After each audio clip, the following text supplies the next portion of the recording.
Hello and welcome to the Dacia2 Explorers YouTube channel. My name's Adam and I'm one of the Dacia2 Explorers. In these videos you'll see myself and other explorers driving green lanes, commonly known as the hobby of green laning. Some of these lanes can be easy, some can be incredibly difficult if not dangerous, but all offer a beautiful feeling of escapism. If you have any doubt about the green lane you're driving, get out and walk the lane first, making a mental note of places to turn around if needed and thinking about strategies to overcome difficult sections, because reversing after a failed attempt to get along the lane can be incredibly difficult and very risky.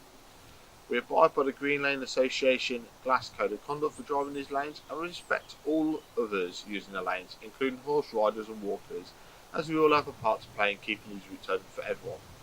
If you're thinking of green laning yourself, please consider joining the Green Lane Association to help fight to keep these lanes open and to help you understand more about this hobby. They also have a Trailwise 2 website which will significantly aid in your planning.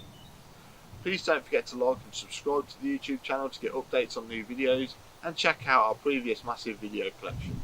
For more information head to the website www.dacia2explorers.co.uk, and finally, thanks for watching, stay safe and enjoy your trips.